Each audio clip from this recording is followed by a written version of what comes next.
नमस्ते दोस्तों।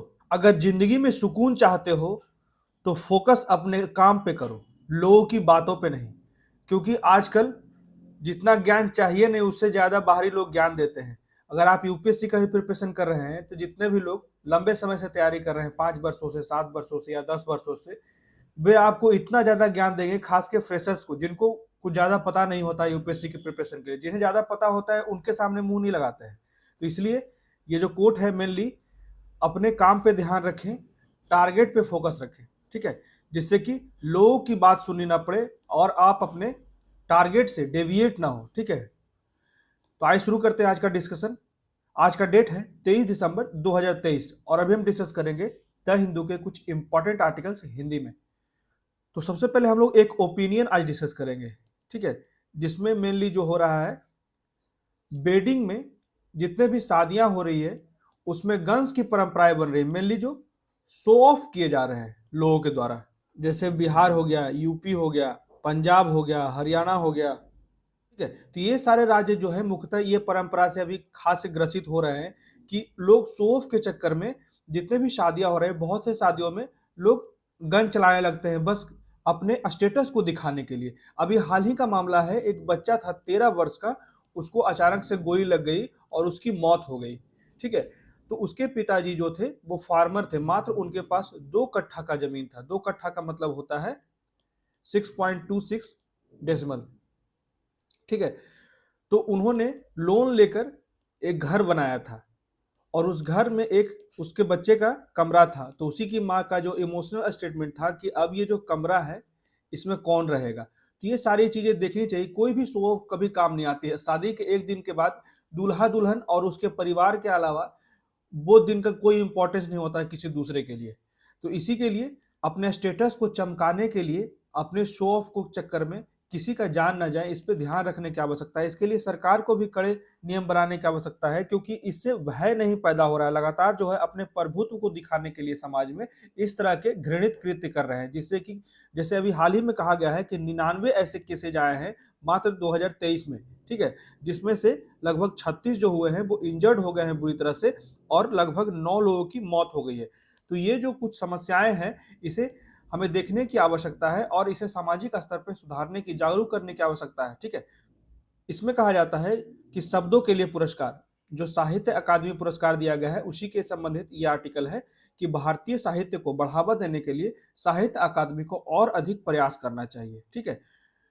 तो इसी के बारे में हम लोग पढ़ेंगे कि साहित्य अकादमी मेनली जो है हमारे भाषाओं को ज्यादा से ज्यादा आगे बढ़ाता है, ठीक है। इस बार जो है 24 भाषाओं में साहित्यिक गतिविधियों के कारण अभी पुरस्कार दिया गया है, साहित्य अकादमी पुरस्कार। तो इसके बारे में हम लोग पढ़ेंगे। तो ये जो अकादमी कब शुरू हुई और ये पुरस्कार क्यों दिए जा रहे हैं और इसके पूरे पुरस्कार के लिस्ट पढ़ेंगे, ठीक है हम लोग।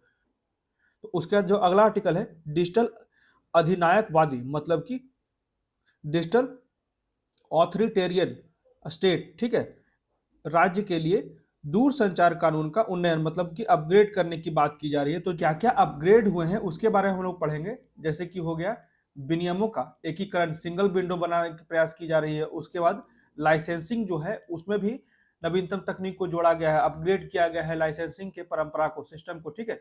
उसके बाद जो है कुछ पिछले जो अधिनियम थे उसके प्रावधान को भी बरकरार रखा गया है, ठीक है।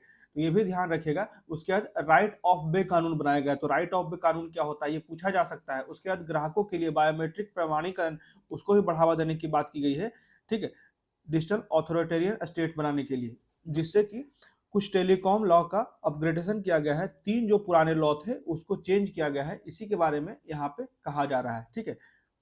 जो पहला था 1885 का जो लॉ था, द इंडियन टेलीग्राफ एक्ट 1885।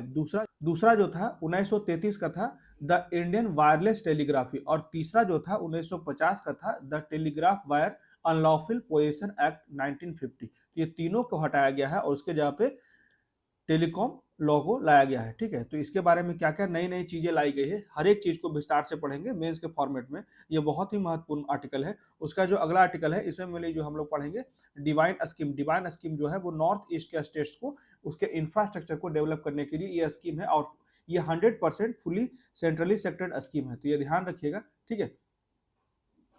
और इसके बारे में हम लोग जो चीज़ें इंपॉर्टेंट होगी उसको पढ़ना है। ये मेनली जो आर्टिकल आया है इसमें कहा गया है कि मंत्रालय ने डिवाइन योजना में देरी को लेकर जो पूर्वोत्तर के राज्य हैं उसके मुख्यमंत्री के साथ बैठक की है। तो अभी लगातार जो इस योजना के देरी हो रही है इसी के लिए यहाँ पे बैठक हुई है और ये योजना के पूरा करने के लिए मात्र 4 साल का वक्त दिया गया था 2022-23 से लेकर 2025-26 तक। ठीक है, तो इसी के लिए मेनली ये जो है नॉर्थ ईस्ट के डेवलपमेंट के लिए इसलिए इंपॉर्टेंस रखता है। इसके लिए इस प्रोजेक्ट के लिए लगभग 6,600 करोड़ का फंडिंग किया गया है। ठीक है, तो आइए शुरू करते हैं इसको विस्तार से। तो ये जो पहला जो आर्टिकल है ये एक इमोशनल आर्टिकल है, मतलब कि ये सोशल मैसेज की तरह है कि वेडिंग, गन और फ्यूनरल, मतलब कि वेडिंग जो होता है कहीं से भी किसी परिवार का सबसे हर्षोल्लास का समय होता है और उसमें जो गन चला जाता है ये स्टेटस को दिखाने के लिए, ये बस शो ऑफ करने के लिए। शो ऑफ कभी भी आपकी वास्तविकता नहीं होती। अगर आप गरीब हैं तो गरीबी रूप में दिखाइए, चाहे वो आपका परिवार है, आपका दोस्त है, उससे आपका जो स्टेटस बनेगा किसी के भी सामने वो रियल होगा। ठीक है, जो शो ऑफ है वो ज्यादा दिन तक नहीं चलता, किसी ना किसी दिन आपकी हकीकत पता ही चल जाती है। तो इसी के लिए इसे सावधान रहें। यही देख सकते हैं इस एग्जाम्पल में कि ये महिला का जो बच्चा था 13 साल का आयुष था। ठीक है, उसकी मृत्यु हो गई।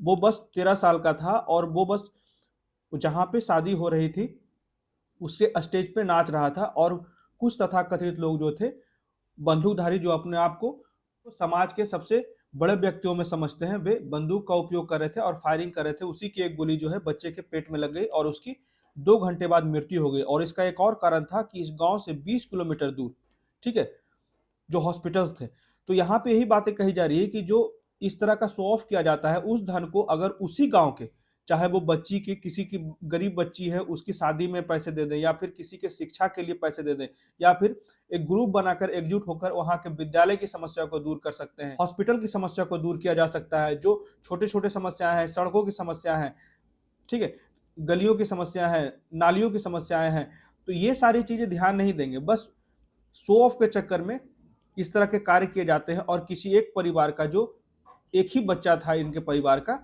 और उसकी मृत्यु हो गई। ठीक है, तो ये सारी चीजें सीखने की है कि हमें किस तरह से समाज में एक नैतिक आचरण को बनाए रखने की आवश्यकता है। ठीक है, तो आइए अगला आर्टिकल देख लेते हैं। ये जो है मुख्यतः साहित्य अकादमी पुरस्कार से संबंधित है।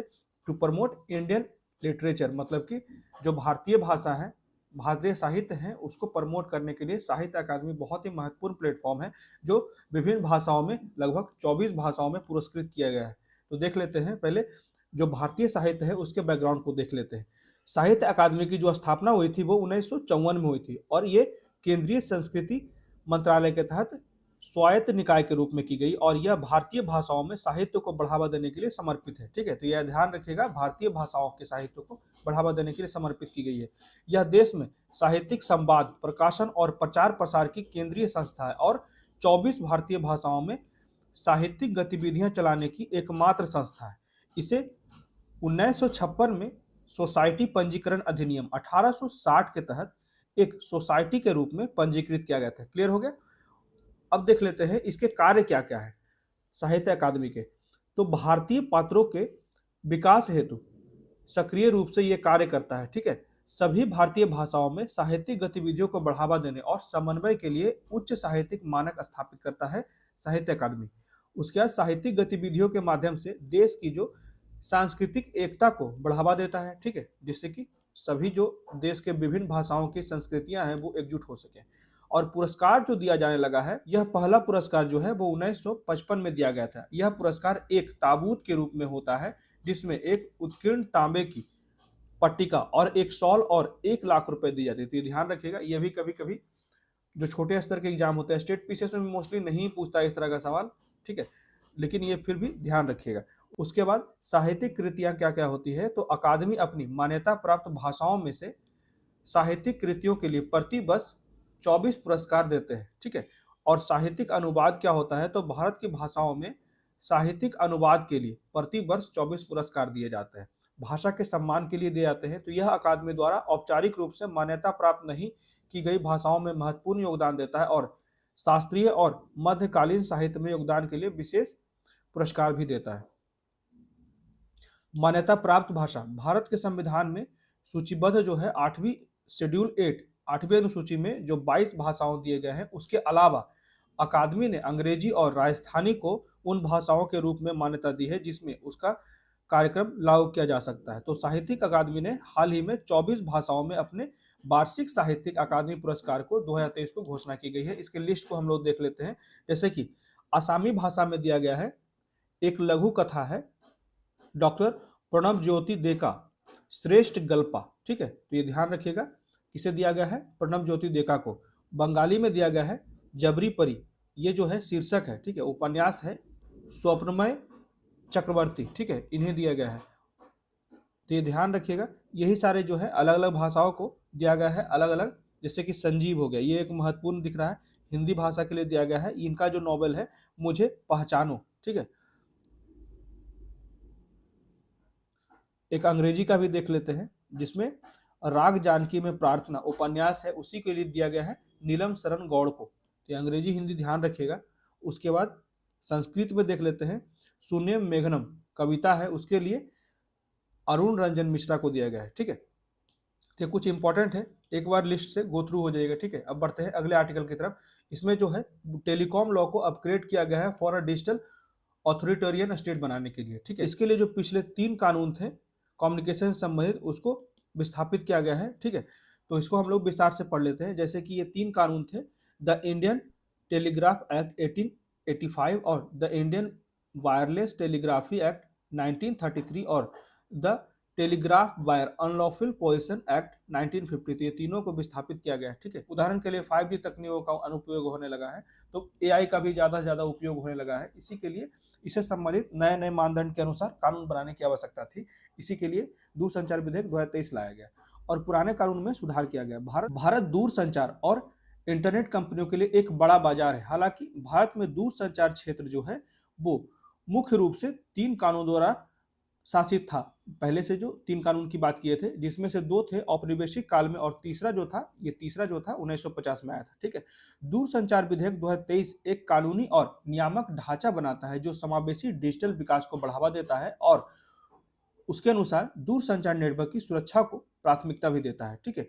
लोकसभा में पेश किया गया दूरसंचार विधेयक 2023 एक ऐतिहासिक कानून है, ठीक है, जो इसका उद्देश्य जो है भारत के दूरसंचार नियमों में बदलाव लाना, और यह विधेयक 1885 के द इंडियन टेलीग्राफ और द इंडियन वायरलेस एक्ट 1933 ये दोनों को विस्थापित कर रहा है, ठीक है। तो इसके मुख्य पहलू क्या है इस विधेयक के, तो विनियमों का एकीकरण, जो नियम जो है अलग अलग नियम फाइल्स बनाए जाते हैं उसको सिंगल विंडो बनाने की बात की जा रही है। यह स्पेक्ट्रम नियमों, रास्ते का अधिकार और विवाद समाधान जैसे विभिन्न पहलुओं को एक ही कानून से एकीकृत कर रहा है। लाइसेंसिंग से अधिक प्राधिकरण, यह विधेयक दूरसंचार ऑपरेटरों के लिए पारंपरिक लाइसेंसिंग से प्राधिकरण के रूप में स्थानांतरित कर रहा है, जिसमें इंटरनेट आधारित संचार सहित सेवाओं की एक विस्तृत श्रृंखला भी शामिल होगी। तो ये बहुत महत्वपूर्ण पॉइंट था। उसके बाद राष्ट्रीय आवृत्ति आवंटन योजना, यह योजना जो है जो पहले एक प्रशासनिक दस्तावेज थी जो कि वैधानिक बल प्राप्त करती है, नीलामी के साथ स्पेक्ट्रम आवंटन को पसंदीदा विधि के रूप में रेखांकित करती है, ठीक है। उसके बाद वैध अवरोध और निगरानी, मतलब कि उचित रोकने की भी आवश्यकता और उस पर निरंतर निगरानी रखने की भी आवश्यकता है। दूरसंचार की निगरानी के लिए पिछले अधिनियमों के प्रावधानों को भी बरकरार रखा गया है। उसके बाद राइट ऑफ वे कानून अध्ययन, जो दूरसंचार बुनियादी ढांचे की तैनाती में बेहतर विवाद समाधान के लिए, तो ये याद रखिएगा, जो बेहतर विवाद के समाधान के लिए कंप्लेंट आते हैं उसके समाधान के लिए राइट ऑफ वे कानून जो अध्ययन किया गया है, इसके लिए स्थानीय अधिकारियों को सशक्त बनाएगा। उसके बाद ग्राहकों के लिए बायोमेट्रिक प्रमाणीकरण, ठीक है, वेरिफिकेशन किया जाएगा बायोमेट्रिक के द्वारा, जिससे कि स्पैम कॉल और जो मैसेज आते हैं उस पर अंकुश लगाने के उद्देश्य से एक नई आवश्यकता है जिसकी विस्तृत जानकारी के बाद में अधिसूचित की जाएगी, ठीक है। उसके बाद चिंताएं क्या क्या है, तो गोपनीयता संबंधी चिंताएं, धोखाधड़ी पर अंकुश लगाने के लिए संस्थानों को अपने उपयोगकर्ताओं का बायोमेट्रिक प्रमाणीकरण करना अनिवार्य है। इससे यूजर्स की प्राइवेसी से जुड़ी चिंताएं बढ़ जाती है। उसके बाद परिभाषा में अस्पष्टता, मतलब कि दूरसंचार सेवाओं की नई परिभाषा को सामान्य रखा गया है और इसकी व्यापक व्याख्या की संभावना है। OTT संचार सेवाओं के विशिष्ट संदर्भ को दूरसंचार सेवाओं की परिभाषा से हटाया गया है। ये हम लोग पहले भी पढ़ चुके हैं, ठीक है, 1-2 दिन पहले ही हमने इस आर्टिकल को डिस्कस किया था। उसके बाद नेटवर्क पे कब्जा, दूरसंचार विधेयक 2023 जो है वो सरकार को नेटवर्क का अस्थायी कब्जा लेने का प्रसार कर रहा है, मतलब कि प्राइवेट जितने भी कंपनी जैसे जियो एयरटेल हो गया, ठीक है। तो इसकी जो प्रभुत्व है उसको कम करके जो सरकार का जो आधिपत्य है नेटवर्क पे वो बढ़ाया है। विशेषज्ञों के अनुसार सरकार को कब्जे को प्रभाषित करने और यह निर्दिष्ट करने की आवश्यकता है कि अस्थायी कार्यकाल कितने समय तक चलेगा। शक्ति का संभावित दुरुपयोग मतलब कि दूरसंचार विधेयक 2023 जो है वो केंद्र और राज्य सरकारों को किसी भी सार्वजनिक आपातकाल के दौरान, हमने ये पहले भी डिस्कस किया था, ठीक है, सेम ही चीज, जब कोई भी विपरीत परिस्थिति आएगी, चाहे कहीं से हमला हो या फिर कोई भी राष्ट्रीय सुरक्षा से संबंधित मामला हो, तो उस समय जो है जितने भी दूरसंचार से संबंधित कंपनियां हैं उसको अपने कंट्रोल में ले सकता है केंद्र सरकार या राज्य सरकार, या सार्वजनिक सुरक्षा के हित में है, और संचार निलंबित करने का भी अधिकार है। असहमति की आवाजों को रोकने के लिए भी इस शक्ति का दुरुपयोग किया जा सकता है, ऐसा रूलिंग पार्टी के द्वारा किया जा सकता है, ठीक है। अब देख लेते हैं कुछ और चिंताएं जो है, जैसे कि ट्राई की प्रतिबंधात्मक शक्तियां, जैसे मसौदे में ट्राई अध्यक्ष की भूमिका के लिए निजी क्षेत्र के कॉरपोरेट अधिकारियों की नियुक्ति की अनुमति देने का भी प्रावधान है। यह बदलाव जो है वो ट्राई की भूमिका को भी सीमित करता है, क्योंकि दूरसंचार क्षेत्र में प्रगतिशील और सकारात्मक विकास को बढ़ावा देने के लिए किसी भी उद्योग निगरानीकर्ता के पास तटस्थ और स्वतंत्र दृष्टिकोण नहीं है, ठीक है। यहाँ पे ये भी बातें की जा रही है। उसके बाद स्पेक्ट्रम का जो आवंटन किया जा रहा है दूरसंचार कंपनियों के लिए, इस मामले पर भी निजी टेलीकॉम कंपनियां बटी हुई है। तो इस साल जून में ट्राई की परामर्श प्रक्रिया के दौरान एलन मस्क के स्टारलिंक, अमेजॉन के प्रोजेक्ट कुइपर और भारत के टाटा समूह ने नीलामी के माध्यम से सैटेलाइट स्पेक्ट्रम के आवंटन का विरोध किया, और इस बीच भारतीय एयरटेल और रिलायंस जियो ने स्पेक्ट्रम नीलामी का समर्थन किया। तो ये भी ध्यान रखिएगा, इसके नियम को बदला जा रहा है। तो इसके निष्कर्ष में कहा जाता है दूरसंचार विधेयक 2023 जो है वो दूरसंचार सुधार प्रक्रिया की दिशा में एक प्रगतिशील कदम का प्रतिनिधित्व करता है, और उम्मीद की जा रही है जो आने वाले, जैसे चाहे वो एआई की समस्या है या फिर लगातार जो अपग्रेड होते नेटवर्क हैं, 5G हो गए, 6G हो गए, तो इसमें जो अनेक प्रकार के हैकिंग और भी जो फेक मैसेजिंग और फेक कॉल्स की जो समस्याएं आ रहे हैं, उम्मीद की जा रही है कि इस विधेयक से इन सारी समस्याओं को दूर करने में हम लोग सक्षम हो पाएंगे। तो ये था पूरा का पूरा आर्टिकल जिसमें हमने पढ़ा दूरसंचार विधेयक से संबंधित सारे पॉइंट, ठीक है, मेंस के फॉर्मेट में। अब बढ़ते हैं इससे संबंधित एक क्वेश्चन। इसमें कहा जाता है भारत सरकार की डिजिटल इंडिया योजना का लक्ष्य क्या है। ये जो था यूपीएससी 2018 में क्वेश्चन पूछा गया था। तो इसमें पहला स्टेटमेंट जो है वो चीन की तरह भारत की अपनी इंटरनेट कंपनियों का गठन हुआ है। उसके बाद दूसरा स्टेटमेंट है बड़े डेटा एकत्र करने वाले विदेशी बहुराष्ट्रीय निगमों को हमारी राष्ट्रीय भौगोलिक सीमाओं के भीतर अपने बड़े डेटा केंद्र बनाने के लिए प्रोत्साहित करने के लिए एक नीतिगत ढांचा स्थापित करना चाहिए। उसके बाद तीसरा जो है, ये सारा जो है वो डिजिटल इंडिया में कहा जा रहा है कि उसका लक्ष्य है ये सब। और तीसरा स्टेटमेंट जो है हमारे कई गांवों को इंटरनेट से जोड़ने और हमारे कई स्कूलों और सार्वजनिक स्थानों और प्रमुख पर्यटन केंद्रों में वाईफाई लगाई जाए। तो कौन कौन से स्टेटमेंट सही है, प्लीज मुझे आंसर दें। तो इसका सही उत्तर मात्र जो है बी है, केवल 3, ठीक है, यही स्टेटमेंट सही है। ये सब जो है योजना का लक्ष्य नहीं है। हमारे गांव में इंटरनेट को ज़्यादा से ज़्यादा पहुंचाना है, स्कूलों में, सार्वजनिक स्थानों पर और प्रमुख पर्यटन केंद्रों में वाईफाई को लगाना जो है वो डिजिटल इंडिया का योजना का लक्ष्य है, ठीक है। अब बढ़ते हैं अगले आर्टिकल की तरफ। इसमें कहा जाता है मंत्रालय ने डिवाइन योजना, ये जो डिवाइन योजना है ये मेनली जो है वो नॉर्थ ईस्ट स्टेट के इंफ्रास्ट्रक्चर के विकास करने के लिए ये फुली जो है 100% सेंट्रली सेक्टर्ड स्कीम है, ठीक है। तो इसके बारे में हम लोग मेनली योजना के बारे में पढ़ लेते हैं। अभी देरी हो रही थी इसके विकास में, इसी के लिए जो है केंद्र सरकार ने इसकी बैठक रखी थी। सारे जो नॉर्थ ईस्ट स्टेट के जो सीएम हैं उस बैठक में शामिल हुए थे। तो इसी के बारे में हम लोग पढ़ लेते हैं।